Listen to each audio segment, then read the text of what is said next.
Promethium ignition sounds different when you cannot feel the left side of your face. The roar comes muffled through reconstructed ear tissue, arrives a half-second delayed like a memory of fire rather than fire itself. I squeezed the trigger and watched the stream arc 40 meters into the bunker mouth, and on the right side of my jaw, I felt the familiar kiss of backwash heat, and on the left side I felt nothing at all. Just pressure, just the knowledge that temperature existed where my nerves no longer reported. Sergeant Kendrick was screaming coordinates behind me. The last fire from the bunker had stopped the moment my stream connected, replaced by different screaming, the kind that makes your remaining functional skin want to crawl backward off your skeleton. I held the trigger for the full 4-second burn protocol. Fuel gauge dropped 12%. The figures in the bunker opening stopped moving in ways that suggested life. Cease fire, Dorset. Cease fire. I released. The pilot light hissed its patient readiness. Smoke poured from the bunker in colors that meant flesh and fabric, and promethium accelerant combining into something the Imperium preferred not to name. My left hand checked the fuel line connection by touch because I could not see past the scarring that webbed my left eye socket, and I found the coupling secure, and I moved forward because that was what heavy flamer operators did. We moved forward into the places we had just made uninhabitable. The bunker interior held 11 dead. I counted them not by bodies but by the shapes the fire had made, the twisted poses of those who had tried to run versus those who had tried to fight versus those who had simply burned where they stood. The heretics had been PDF turncoats judging by the equipment scattered among the ash. LS rifles Imperial made, flak armor Imperial issued, faces Imperial born before the fire took away the concept of faces. Clear, I reported. My loader, the new one whose name I had not yet bothered to learn, vomited against the bunker wall. The sound was wet and predictable. They always vomited the first few times. The smell of cooked human flesh does something to the hindbrain that training cannot fully override, and the new loader had only been with me for 6 days. 30%, Kendrick said, marking something in his tactical slate, confirmed functional. The number followed me everywhere now. 30%, the percentage of my body surface that no longer transmitted temperature data to my brain. The magic number that the regimental medicae had stamped on my file 9 months ago after the fuel tank rupture on Vestris, 4th 30%, was significant, they had explained, because it represented the threshold. Below 30% and a flamer operator could still startle from unexpected heat, could still flinch from backwash, could still hesitate at the moment of ignition. Above 40% and the neural damage typically spread, creating complications in motor function and combat effectiveness. But 30% was the sweet spot. 30% meant I could stand in the edge of my own fire and not feel the parts of myself that were beginning to cook. The regiment called us the kindled. There were 11 of us in the 44th Hesperian Rifles with burn coverage between 28 and 36%. We operated the heavy flamers because we could tolerate what the weapon demanded. I did not remember volunteering for this, but I no longer remembered much of the 6 weeks after Vestris 4th the loader was still retching.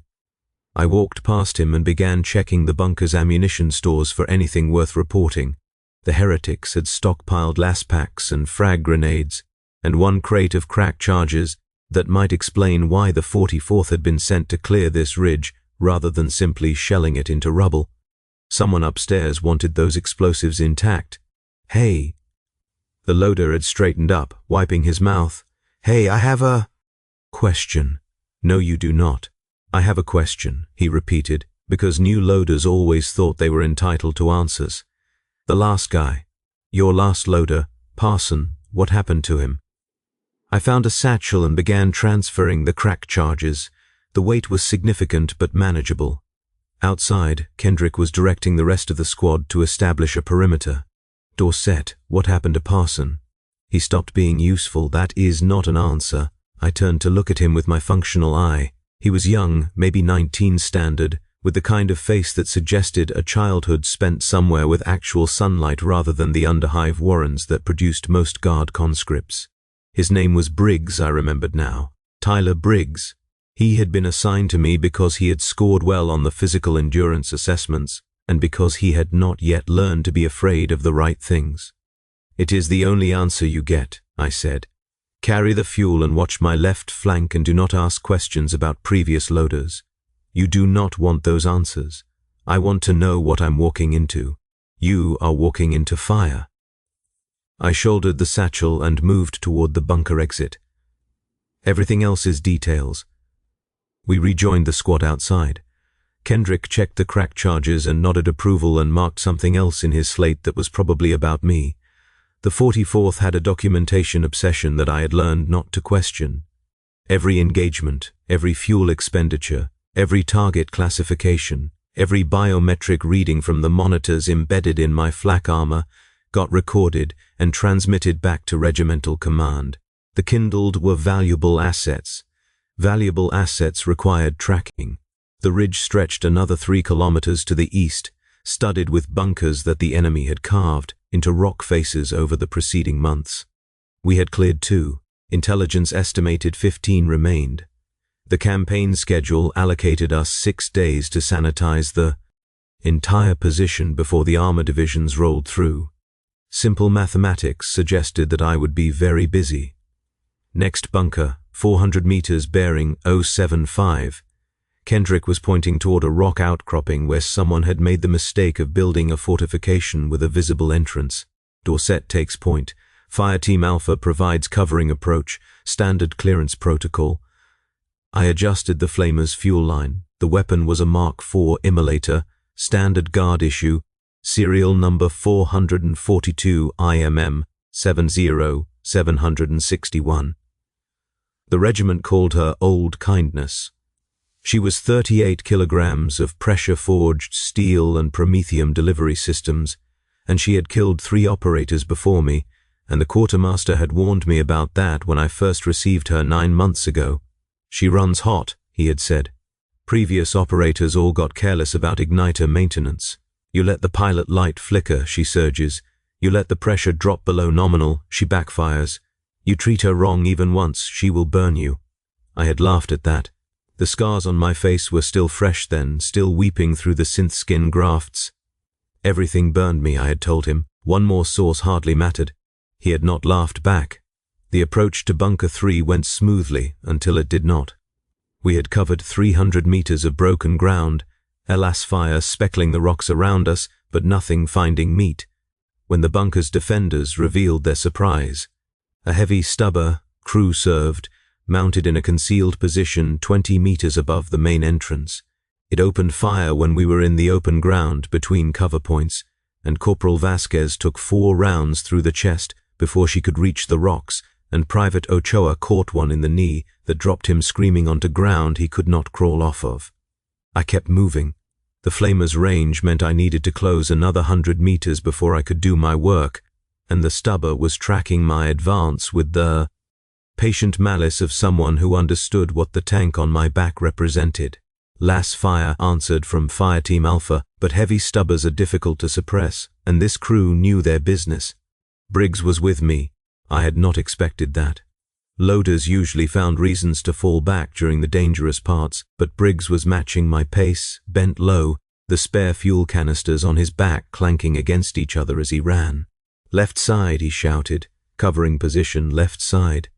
I looked where he was pointing and saw a natural depression in the rock, deep enough to provide concealment, close enough to the bunker that I might achieve ignition range. The stubber fire was walking toward us across the ground. I made a decision and cut left, and Briggs followed, and we dropped into the depression as rounds sparked off the stone above our heads. "That was competent," I said. "I trained with flamers on Praxis before I got assigned here." He was checking his last pistol, hands shaking but movements precise. "I know how close you need to get. I know what covering your loader means." "Then why ask about Parson?" His eyes met mine. "Because nobody will tell me anything. Because the other kindled look at me like I am already dead. Because I pulled Parson's file from the company records and half of it is redacted, and the half that is not says he was killed in action, except nobody knows what action and nobody will say who recovered his tags." The stubber fire shifted away from us, tracking toward Fireteam Alpha's position. I had maybe 30 seconds before the crew realized we were the priority target. Parson asked too many questions too, I said. Finish checking your weapon. I rose from the depression and advanced. The stubber crew saw me when I was 40 meters out and began traversing their weapon toward my position, and I watched the barrel swing with the detached clarity that 30% burn coverage provides, and I raised old kindness, and I felt the familiar surge of pressure through the fuel line as I pulled the trigger. The flame stream caught the stubber position slightly off angle. Not a direct hit, but close enough. I watched fire splash across the rock face and curl into the gun nest, and I heard the screaming start, and I held the trigger and walked the stream into the main bunker entrance 40 meters below. The defenders there had been preparing something because I saw a shape drop in the doorway, still burning, still trying to throw whatever it had been holding. And then old kindness found the ammunition stores and the bunker made a sound like a god coughing. The explosion threw me backward. I hit rock with my left shoulder, felt the impact but not the pain that should have accompanied it, and rolled to my feet while debris was still raining down. The bunker mouth was smoking. The stubber position was silent. Briggs was beside me again, checking my fuel lines with hands that had stopped shaking. Secondary cooked off, he said. That was their grenades. Fuel status 63%, 8 kilograms reserve. Then we moved to Bunker 4. Kendrick was shouting for medical to check Ochoa. Vasquez was beyond checking. I walked past her body toward the next ridgeline, and Briggs followed because that was what loaders did, and old kindness hummed her patient readiness against my hip. The numbers found me that night. We had bivouacked in a cleared bunker, the walls still warm from the afternoon's work. The smell of promethium and cooked stone filled the space like incense, familiar as breath after 9 months with old kindness. Briggs was asleep against the far wall, his breathing the steady rhythm of someone who had not yet learned what dreams waited in this line of work. The other kindled were scattered through the position, each of us given private space because the regiment had learned that we did not sleep well near regular soldiers. I was reviewing my biometric readouts on the squad Medicare's portable cogitator. The device was supposed to be locked to authorized personnel only, but nobody had bothered changing the access code since Vestris 4, and I had memorized the previous Medicare's credentials before he died. The numbers told a story I was beginning to understand. Burn coverage, 30.2%. Neural pathway degradation, 14%. Pain response threshold, 847 standard units, normal human range being 50 to 150. Thermal sensitivity deviation, minus 62% left side, minus 8% right side. Recommended deployment status, optimal. That last word was the interesting one. Not functional, not acceptable, optimal. I scrolled through the comparative data. Every engagement I had participated in since rejoining active duty was catalogued with efficiency metrics: target elimination rate, fuel consumption ratio, approach speed under fire, duration of flame application, collateral damage to allied personnel. The numbers painted a picture of increasing effectiveness, of a soldier becoming measurably better at burning things as the months passed. The footnotes were where the truth lived. Subject displays significantly reduced hesitation compared to pre-injury baseline. Pain insensitivity allows extended operation in high-temperature environments. Recommend continued deployment in heavy flame roll until degradation reaches 40% threshold. I did not remember hesitating before Vestris 4. I did not remember much of anything from before Vestris 4, if I was honest. The Medicae reports from that period were sparse, referring to cognitive reconstruction protocols and selective memory editing for therapeutic purposes. Whatever I had been before the fuel tank exploded, the regiment had decided that version was less useful than what I had become. There were 11 kindled in the 44th. I accessed the files for the other 10. Marcus Webb 34% coverage, assigned to flamer operations after a promethium spill in the fuel depot. Efficiency metrics climbing steadily for 14 months. Alexandra Torres, 29% coverage, transferred from a penal legion after surviving an enemy flame attack. Her file noted that she had stopped responding to her original name and now answered only to her weapon's designation. Derek Ingram, 36% coverage, the highest in the unit. Moved to heavy flamer after voluntary augmetic surgery removed his pain receptors. His psychological evaluation described him as optimally adapted to close-quarters incendiary engagement. The pattern was consistent. Burn coverage between 28 and 36%. Neural damage sufficient to reduce pain response and thermal sensitivity without impairing motor function. Efficiency metrics that improved over time rather than declining. Every single kindled was performing better than they had before their injuries. I thought about Parson. He had been my loader for 3 months before he started asking questions. He had noticed that the kindled were all improving, had begun tracking our engagement statistics, had brought his concerns to Kendrick, and then to Captain Morrison when Kendrick refused to discuss the matter. 2 days later, Parson had been killed in action.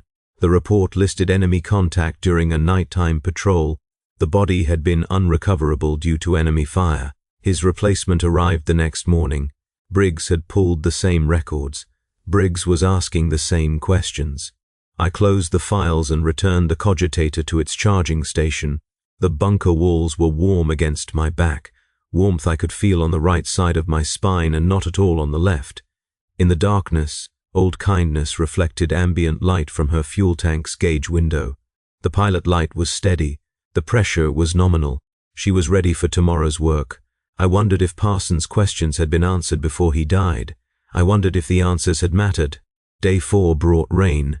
Promethium does not care about water. The mixture is formulated to burn in conditions that would extinguish natural flame, to cling to surfaces and resist suppression, to consume whatever it touches regardless of moisture content.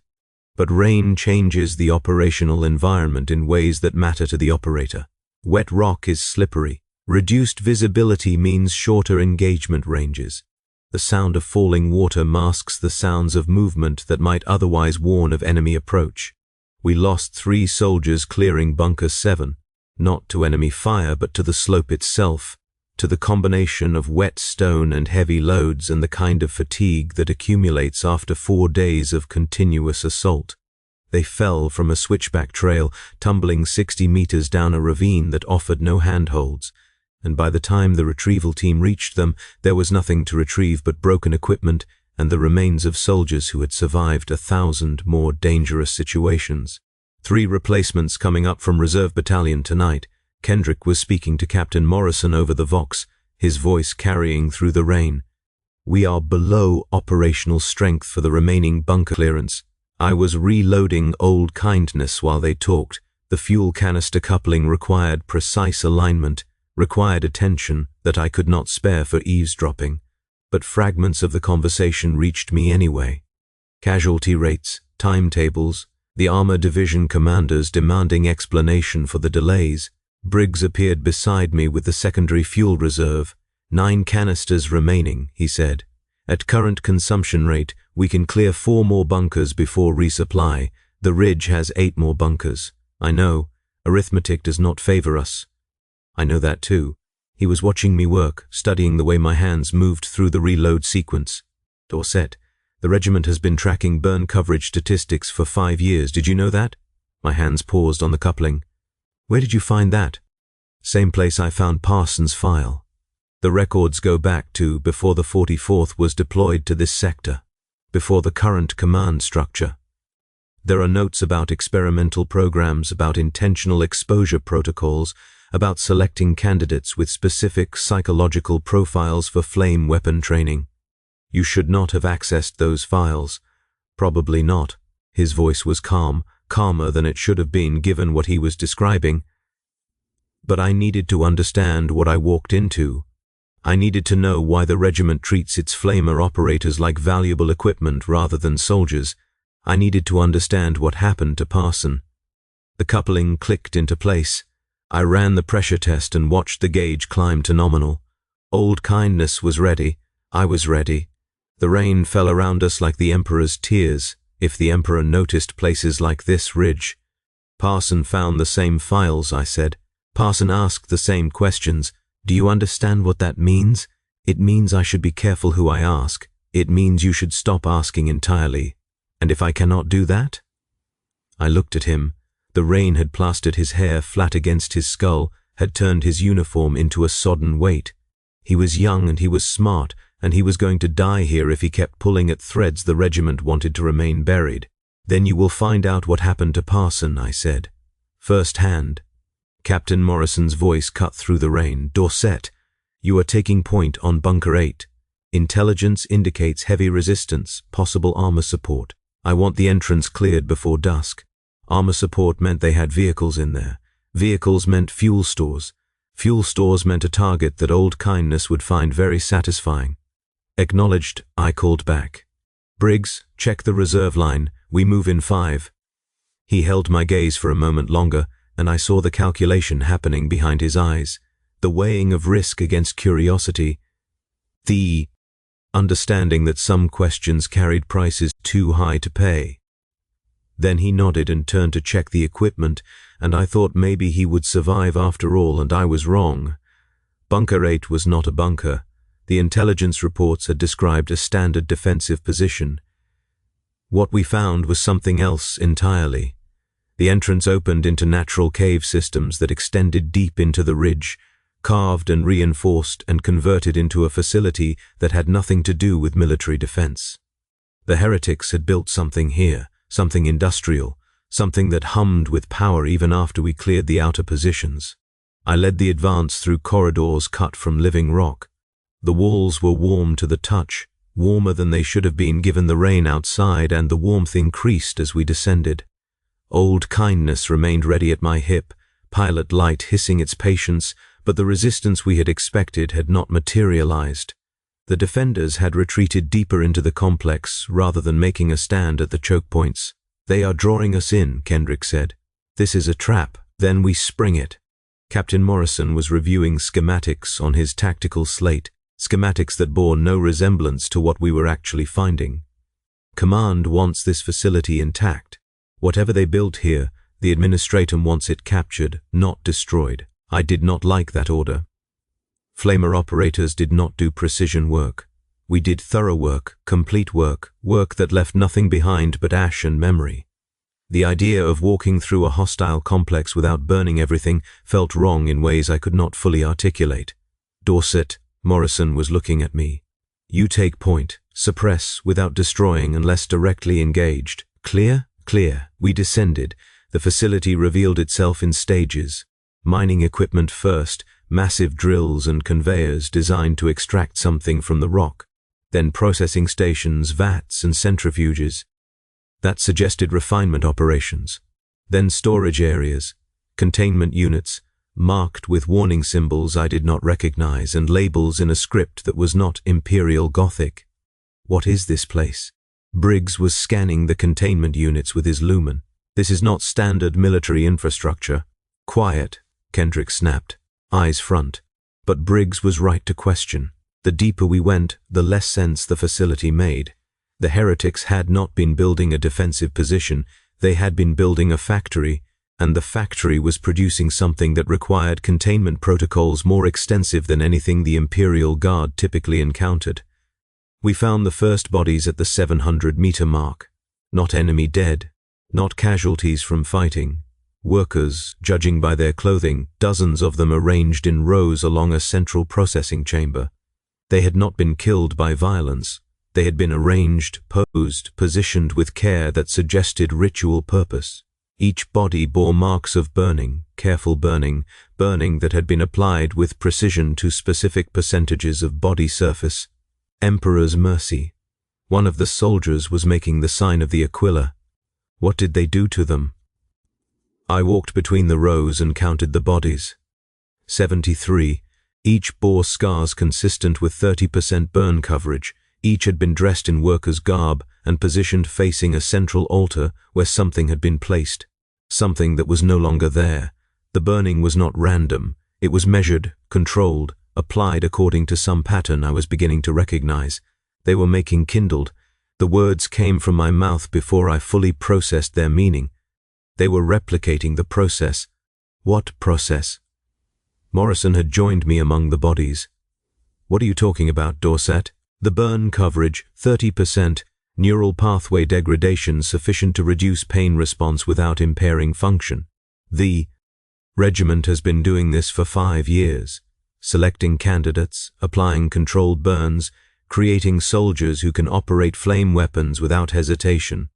I gestured at the dead arranged around us. These are not victims, these are failed experiments. The silence stretched long enough to become an answer. Morrison's face had gone carefully blank, the expression of an officer who has heard something he was not supposed to hear. Kendrick was fingering his sidearm. The other soldiers were shifting, uncertain, caught between their training and the horror displayed before them. The regiment creates kindled, I continued, has been creating them since before I joined. Vestris IV was not an accident. The fuel tank did not rupture through mechanical failure. I was selected, I was burned, I was made into what I am. Dorset, Morrison's voice was dangerously quiet.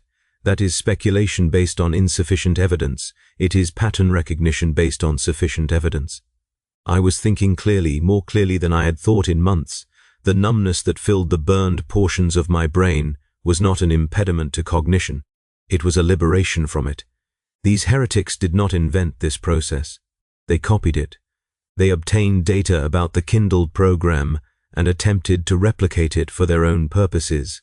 That is why Command wants this facility intact. That is why we are not allowed to burn it. Tyler. Briggs had been silent since we found the bodies, but now he was speaking, and his voice was strained with understanding. Tyler, you need to stop talking. My name is not Tyler. I turned to look at him, to look at all of them, and I felt old kindness humming against my hip with the eagerness of a tool about to fulfill its purpose. My name is Dorset. That is what the regiment named me after they burned the man I used to be. That is what the kindled are, weapons wearing human faces, soldiers who have been modified until we no longer flinch from what we do. Tyler, Dorset, please. Morrison drew his sidearm. The shot took me in the left shoulder, punched through the meat and ricocheted off the bone, and I watched it happen with the detached curiosity of someone observing an interesting weather pattern. Pain was something that happened to other people now. Pain was a signal that my nervous system no longer transmitted correctly. The impact staggered me but did not stop me, and when I raised old kindness, the pilot light was already burning. Stop! Morrison's voice cracked. Dorset, that is an order. Orders are for soldiers. I squeezed the trigger. I am a weapon. The promethium stream caught Morrison's center mass and spread. He burned the way everyone burns when old kindness finds them, the initial shock giving way to panic, giving way to screaming, giving way to the silence that follows complete immolation. Kendrick died trying to reach me, his flesh igniting before he could close the distance. The soldiers scattered and I tracked them through the processing chamber, sweeping flame across their retreat paths, listening to the sounds they made as the fire found them. Briggs did not run. He stood among the bodies of the failed experiments and watched me work, his face illuminated by the firelight, his expression unreadable. He did not reach for his weapon. He did not try to stop me. He simply watched, the way a student watches a demonstration of principle in action. You knew, I said, when the others were dead or dying. You pulled those files because you suspected the truth. You asked questions because you wanted to understand what you were becoming. I am not becoming anything. His voice was steady. I am not a candidate. I scored well on endurance tests. That is all. The scoring does not matter. I walked toward him, old kindness still trailing smoke from the barrel. The selection criteria have nothing to do with physical attributes. They select for people who ask questions, people who pull at threads, people who need to understand. Why would they select for that? Because people who need to understand make the best subjects. I stopped within arm's reach. The flame had heated the air around us until breathing felt like drinking fire, but my lungs had adapted to that months ago. We accept the burning because we understand why it is necessary. We become optimal because we have convinced ourselves that the transformation serves a purpose. The regiment does not create weapons, it creates believers. Briggs closed his eyes. Parson. He found out the truth, and they killed him. Parson found out the truth, and they burned him. I pressed old kindness's barrel against his chest. The metal was hot enough to scorch fabric, but not yet hot enough to ignite. 30% coverage, neural pathway modification, selective memory reconstruction. He is still alive, Briggs. He is operating a heavy flamer on the Eastern Front. He does not remember being Parson. He does not remember being anything. And now you are going to do the same to me. No, I lowered the weapon. I'm going to give you a choice. The facility burned around us as I explained. The containment units caught first, their contents proving flammable despite the safety protocols, and then the processing equipment, and then the support structure, and then everything that the heretics had built in this place. Old Kindness found purpose in the destruction, and I fed her until the fuel ran low, and Briggs listened to every word I spoke. The choice was simple. He could die here. In this facility, his body consumed along with the failed experiments and the equipment and the secrets that Command had wanted preserved. Or he could burn, controlled burning, precise burning, the 30% coverage that would transform him into something optimal. He could become kindled and forget the questions that had brought him here. He could become a weapon and serve the regiment without hesitation. There is a third option, he said when I finished. There is not. There is. He reached into his pack and withdrew something I had not noticed during the equipment check. A detonator, standard Imperial issue, remote trigger type. The crack charges from Bunker 3, he said. I kept one. I wired it into my fuel reserve before we descended. I looked at the spare canisters on his back, looked at the detonator in his hand, understood what he was proposing. Mutual destruction. You said the regiment selects for people who need to understand. His thumb was on the trigger. I understand now. I understand that this facility was not the only project. I understand that the heretics obtained data because someone sold it to them. I understand that the kindled program has been corrupted since before it began. And I understand that you just killed everyone who could report what we found here. Yes, so the only way to stop this, to actually stop it, is to destroy the evidence completely, including us. The fire had spread to the corridor leading to the surface. The way out was closing. The heat was building toward levels that would kill even modified flesh. I had perhaps 3 minutes before the facility became unsurvivable. I did not come here to die, I said. Neither did I. His grip on the detonator tightened. But I came here to understand. And I understand that some questions do not have answers you can live with. Old Kindness was cooling against my hip. The fuel was exhausted. I had no weapon left but my hands, and my hands were not enough to stop him before he triggered the charges. The regiment will send others, I said. Other squads, other kindled. They will investigate what happened here, and they will reconstruct the truth, and they will continue the program, regardless of what we do. Maybe. He was smiling now, the strange, peaceful smile of someone who has accepted an outcome.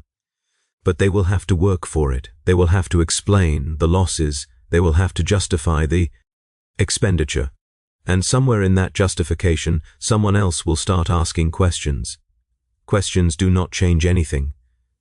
Questions change everything. He stepped closer, close enough that I could see the reflection of flame in his eyes. That is why the regiment selects for us. That is why they burn us. Because questions are the most dangerous weapon in the Imperium, and the only way to neutralize them is to make the people asking into weapons themselves.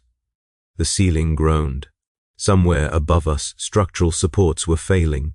The facility was collapsing around us, and Briggs was still holding the detonator, and I was standing in the ruins of everything I had thought I understood about myself. I remembered nothing from before Vestris 4th. The regiment had taken my memories along with my pain response. They had burned away the man I used to be and replaced him with someone optimal, someone efficient, someone who could walk into fire without flinching because there was nothing left inside worth protecting. But Briggs remembered. Briggs had not been burned yet. Briggs still carried the weight of being human, the terrible burden of caring about truth even when truth offered nothing but destruction. Do it, I said. He pressed the trigger. The explosion was brief and total. The crack charge detonated the fuel reserve, which detonated the remaining promethium in the facility, which brought down the ceiling and the corridor and everything above us for 50 meters in every direction. I felt the fire touch me in places that still transmitted sensation, felt the pressure wave lift me and throw me and crush me against stone that was already collapsing into rubble. I did not die. The burned parts of me, the 30% that no longer felt anything, absorbed the worst of the blast, the rebuilt tissue and the modified nerves and the flesh that had already been transformed into something other than human. They took the fire that should have killed me and they endured. Because enduring was what they were made for. I woke in darkness. The rubble had fallen in a pattern that left an air pocket, a cavity barely large enough to contain my broken body. I could not feel my legs. I could not feel my left arm. I could feel, dimly, the crushed weight of stone pressing down on what remained of my chest, but I could hear. Through the stone, through the ruins, through the tons of collapsed facility that separated me from the surface, I could hear the sound of drilling. Rescue operations, recovery teams, the regiment coming to claim whatever remained of their investment. They would dig for days. They would find the bodies. They would find me, broken and buried and no longer optimal. They would evaluate the damage and calculate the costs and decide whether Tyler Dorset was worth reconstructing or whether his components would serve better as replacement parts for the other kindled. I lay in the darkness and listened to them coming and thought about questions, about the weight of understanding, about whether Briggs had accomplished anything with his sacrifice beyond adding another failed experiment to the pile. The drilling grew louder. I had no weapon. I had no fuel. I had no way to stop what was coming except the questions that still lived in the parts of my brain that the regiment had not managed to burn. Questions about where the program data came from. Questions about who had sold it to the heretics. Questions about how many other facilities existed, how many other candidates were being selected, how many other weapons were being forged in the Imperium's name. Questions I could ask if they rebuilt me. Questions I could spread if they sent me back to duty. Questions that would find their way to other people who needed to understand, people who pulled at threads, people who asked why. The regiment had made me into a weapon. They had burned away my pain and my memories and my hesitation and everything that made destruction difficult. They had forgotten that weapons can be turned against their makers. The drill broke through somewhere above me. Light poured into the cavity, harsh and clinical, and I heard voices calling for medical teams. They would save me because I was valuable. They would rebuild me because optimal soldiers were expensive to create.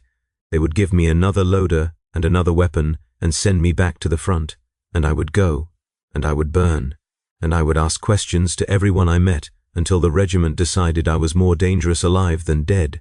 Survivor located. The voice was professional, detached, the tone of someone cataloging equipment. Severe trauma but viable, beginning extraction. Hands reached down into the darkness. They gripped my shoulders with practiced efficiency, began the process of pulling me free from the rubble that should have been my grave. I let them. The fire would come again. It always came again. But fire was not the only thing that spread, that consumed, that transformed everything it touched into something new and terrible and hungry for more. Questions spread too. I closed my eyes as they lifted me toward the light, and I felt old kindness's absence like a phantom limb, and I began composing the first question I would ask when I could speak again. The regiment had created something optimal, something efficient, something that could walk into fire without flinching. They were about to learn what happened when that something turned the fire around.